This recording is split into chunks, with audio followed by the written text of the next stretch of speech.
Break के बाद एक बार फिर आप सभी का बहुत स्वागत है। उस बुलेटिन में बात होगी रूस और यूक्रेन की, क्योंकि रूस और यूक्रेन का युद्ध पिछले करीब 4 सालों से चल रहा है और माना यह जा रहा था कि एक सप्ताह में यूक्रेन रूस के सामने सरेंडर कर देगा, लेकिन ऐसा हुआ नहीं। हालांकि रूस द्वारा यूक्रेन पर ताजा हमलों को देखें तो किसी भी कीमत पर रूस इस साल के अंत यूक्रेन से सरेंडर करवाकर मानना चाहता है, यानी कि अपनी बातों पर अभी भी रूस इस वक्त अडिग नजर आ रहा है। और इसका मुख्य वजह है रूस और यूक्रेन का मौसम जिस तरीके से अब देखने को मिल रहा है।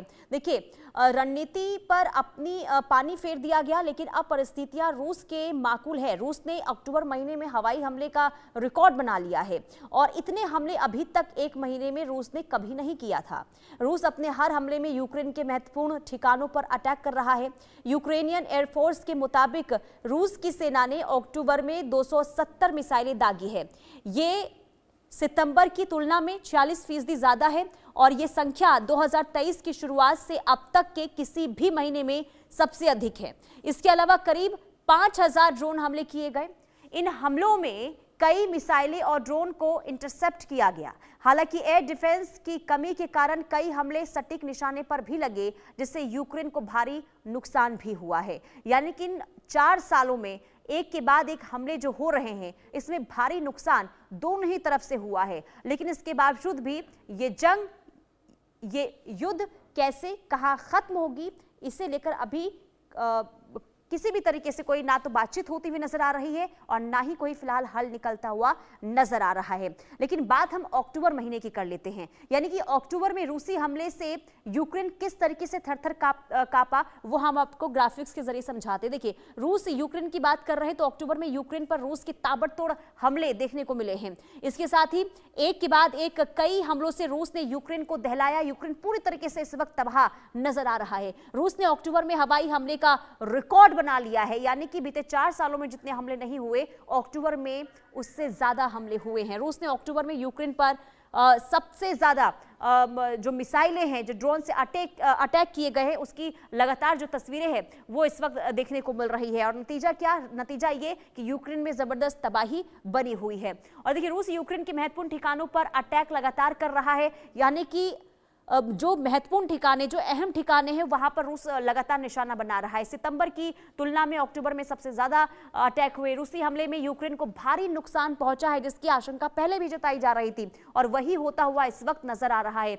लेकिन जंग निर्णायक मोड़ पर अब पहुंचने को तैयार बताया जा रहा है। अक्टूबर में यूक्रेन पर रूस के ताबड़तोड़ हमले लगातार देखने को मिल रहे हैं। लेकिन ये जंग कहां आकर खत्म होगी, क्या खत्म होगी और होगी तो कैसे, क्या समाधान इसका हो सकता है? हमारे साथ मेहमान जुड़ चुके हैं, उनका रुख करेंगे। Wing commander Praful Bakshi, defence expert, और साथ ही साथ रविंद्र सिंह तेजावत, विदेश मामलों के जानकार हमारे साथ जुड़े हुए हैं।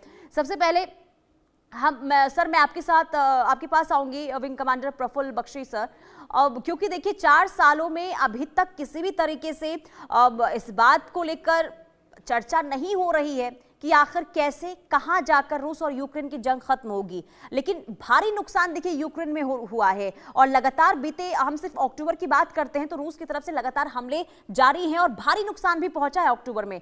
तो किस तरीके से आप देख रहे हैं इन तमाम चीजों को? देखिए मैडम, सबसे बड़ी बात यह है कि आप ये 4 साल जो हो गए हैं वॉर के बिटवीन रशिया एंड यूक्रेन, माना ये सेकेंड वर्ल्ड वॉर के बराबरी करने पे आ रहे हैं। अगर एक ही सेक्टर में तो इतनी लंबी लड़ाई सेकेंड वर्ल्ड वॉर में भी नहीं हुई है। पर क्वेश्चन ये है कि बॉम्बिंग से अटैक करके, एरियल अटैक करके ध्वस्त टारगेट होता है, मैं मानता हूं। लोग भी मरते हैं, ये भी मानता हूं, पर अभी तक किसी भी कंट्री की हार नहीं हुई है। जब बर्लिन के ऊपर हाईएस्ट बॉम्बिंग अटैक था तब उनकी फाइटर प्रोडक्शन मैक्सिमम थी। जब ब्रिटेन के ऊपर मैक्सिमम अटैक था, वो उनके मोराल हाईएस्ट था। वियतनाम को देखिए, अमेरिका ने ऊपर से लेकर नीचे तक का जोर लगा दिया, फिर भी अमेरिका को वियतनाम को नहीं गिरा पाया। ये मैं बताने की ये कोशिश कर रहा हूं। आप एरियल बम्बार्डमेंट से ना तो उनका मोराल लोअर कर सकते हैं, मोराल हायर हो जाता है। उनकी बेशक फैक्ट्रियां टूटने लग जाती हैं, पर उनकी विल टू फाइट बहुत क्रिएट होती है, वर्ल्ड सपोर्ट बहुत क्रिएट होता है। और इसीलिए यूक्रेन चला जा रहा है। हम सोच रहे हैं कि अक्टूबर में उन्होंने बहुत अटैक कर दिया। यस, बहुत अटैक किया, उनका बहुत नुकसान हुआ, पर यूक्रेन नहीं हारेगा। आप ये देख लीजिए, और ना ही उसको नेटो हारने देंगे। वो नेटो चाहते हैं, और ये पॉलिटिक्स आगे चलती है जो डिफेंस कॉर्पोरेट सेक्टर में चलती है। नेटो अपनी प्रॉफिट मेकिंग मशीनरी को बरकरार कायम रखना चाहता है, और वो किसी तरीके से वो यूक्रेन को सप्लाई करेगा। अमेरिका जो है डबल गेम खेल रहा है, वो रशिया को भी थोड़ा प्लीज कर रहा है, यूक्रेन को कह के कि तुम रशिया को उनका वो एरिया में रहने दीजिए, और रशिया को भी कंट्रोल करने की कोशिश कर रहा है। जी। इस समय जो पॉलिटिकल सिचुएशन है, वो ये नहीं दिखाती कि ये लड़ाई अभी खत्म होगी। लड़ाई, और दूसरी बात है, अगर रशिया ग्राउंड ऑफेंसिव में जीत सकता है, और तब बात बनेगी अगर ग्राउंड ऑफेंसिव करे, पर बशर्ते उसकी कैपेबिलिटी हो इतना लंबा ग्राउंड ऑफेंसिव करने की। मैं आपको ये बता दूं कि रशिया चाहे कितना भी भारी और भरकम देश क्यों ना हो, ग्राउंड ऑफेंसिव में उसने देख लिया कि उसकी फौज ने वो प्रदर्शन नहीं कर पाई जो कि उसको चाहिए था। यही बात है। और जब ही सेकेंड वर्ल्ड वॉर में सबसे बड़ी जो हार हुई है जर्मनी की, वो रशिया में हुई है। सबसे बड़ी हार ग्रेट ब्रिटेन, फ्रांस की हुई थी, नेपोलियन की, वो रशिया में हुई थी, बिकॉज ऑफ द विंटर। तो विंटर दोनों साइड में है, और विंटर इनको रोक के रखेगी। हाँ, पर ये मैं बताता हूं कि जो मानवता का जो हनन हो रहा है, ये बहुत ही दर्दनाक है। इसको रोकने के लिए हमको बाकी कंट्रीज को जोर लगाना पड़ेगा। ह्यूमैनिटेरियन एक्ट के तहत रूस को रोकना पड़ेगा। वो लेकिन कैसे रोका जाएगा सर? कैसे रोका अमेरिका नहीं जाएगा? रोकना चाहता। आप देख लीजिए, अमेरिका डबल गेम खेल रहा है। ये सिर्फ कंट्रीज लाइक इंडिया या हमारे स्टेटस की कंट्रीज अगर अब इसमें इंटरवीन करती हैं दोनों साइड से। मैंने पहले भी आपके चैनल में काफी पहले बोला था कि एक रिस्पॉन्सिबल प्रोटेक्टेड कंट्री की तरह वो वॉलंटियर कर सकती है। इंटरनेशनल ह्यूमैनिटेरियन लॉ और जिनीवा कन्वेंशन में इसके प्रावधान है, अगर करना चाहे तो। पर आप ध्यान से सुन लीजिए, जिनीवा, जितने भी जिनीवा कन्वेंशन को मानने वाली कंट्री नेटो में है, वो नहीं चाहती लड़ाई खत्म हो। आप ये भी देख लीजिए, वो ये जरूर चाहती हैं कि रशिया का उनके ऊपर आधिपत्य न जमे, वो जरूर चाहते हैं, पर ये लड़ाई को वो भी नहीं खत्म होने दे रहे। वो भी अपने आर्म्स बेच रहे हैं। यहां तक कि जर्मनी, फ्रांस, बेल्जियम में होल्ड लगी है कि अमेरिका से ज्यादा आर्म्स बेचे। ये गेम जो है वो हमारी मीडिया बाहर निकालती ही नहीं है। बात हमारी से ऊपर की होती है कि इतने लड़ाई हो गई है तो अब यूक्रेन बैठ जाएगा। ये नहीं बैठेगा, आप देख लीजिए।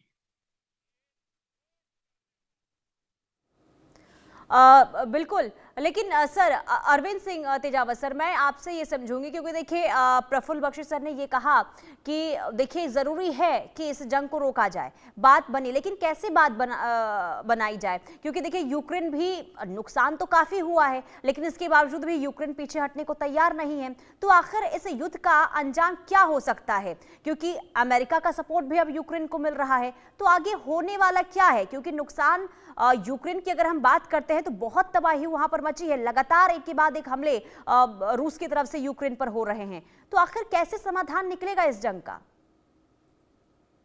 इस जंग का समाधान तभी निकलेगा जब तानाशाही मानसिकता खत्म होगी, जब इंपीरियलिज्म खत्म होगा, साम्राज्यवाद खत्म होगा, तभी इसका सॉल्यूशन निकल सकता है। और बख्शी साहब ने बहुत ही शानदार और बिल्कुल बेखौफ तरीके से बहुत सारी तमाम चीजों को सामने रखा, जिसमें इंडिया के मीडिएशन से लेकर तमाम चीजों पे जिक्र किया, मानवीयता की बात की। उन्हीं चीजों को आगे बढ़ाते हुए मैं ये बताता हूँ कि दरअसल इस पूरी समस्या को समझिए। रूस के जो तानाशाह है, वो ये चाहते हैं कि जो सोवियत संघ का जो जमाना था वो उसे लौटा लाए, और उनको लगा कि क्रीमिया को ले लिया तो इस बार भी यूक्रेन कुछ नहीं करेगा। और ये वाकई ये सच है, बख्शी साहब ने बिल्कुल ठीक बोला है कि मीडिया में एक तरीके से उनको कॉमेडियन साबित किया, पूरी तरीके से प्रोपेगेंडा वार जो होना चाहिए था रूस की तरफ से एकदम पूरे चरम पर था। हकीकत ये है कि जेलेंस्की साहब बहुत पॉपुलर लीडर हैं आज भी यूक्रेन में।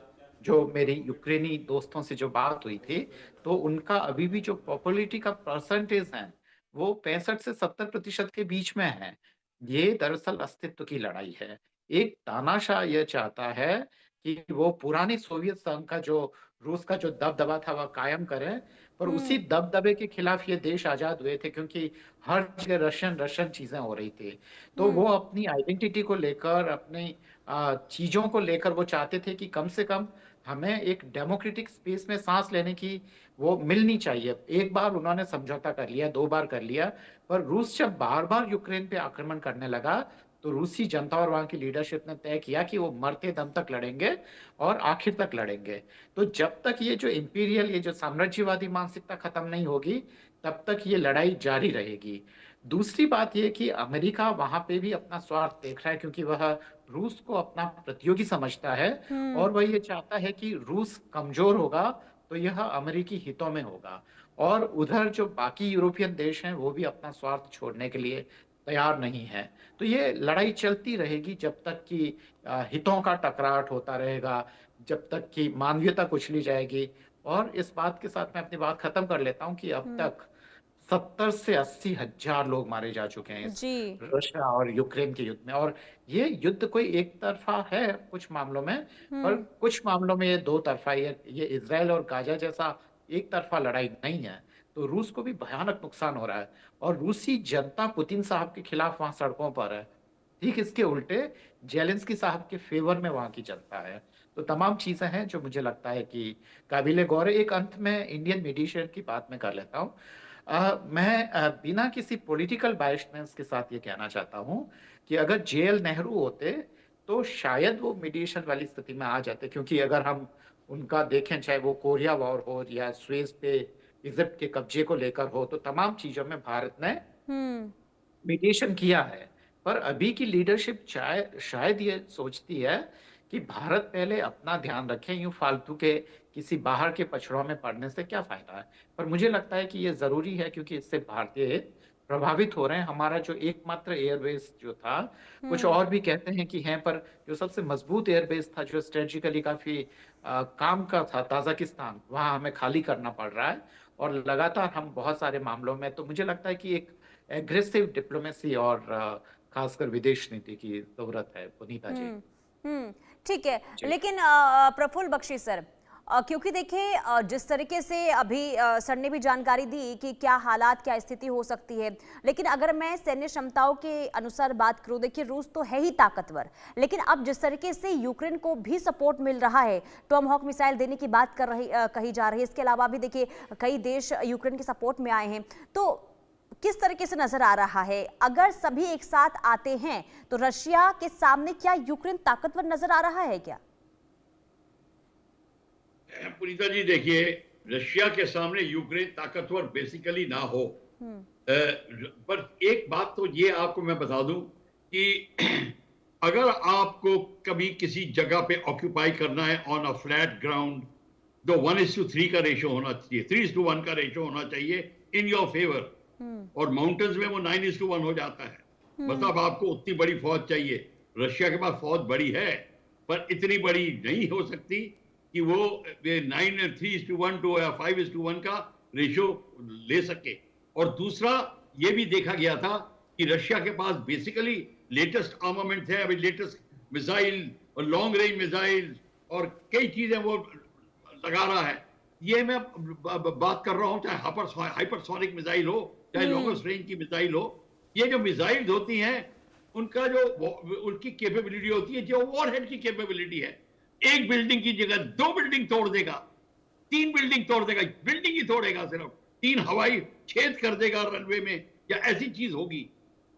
वो आपको जीत नहीं दिला सकते, वो एनिमी को स्लो कर सकते हैं, वो आपके एनिमी की वॉर एफर्ट को स्लो कर सकते हैं, पर कभी ऐसे जीत नहीं मिली है। ये मैं आपको फर्स्ट वर्ल्ड वॉर ऑनवर्ड आंकड़े बता दूंगा कि जीत तभी होती है जब आप लैंड वॉरफेयर को अग्रसर को ऑक्यूपाई करें, जैसे कि हमने गोवा में किया था।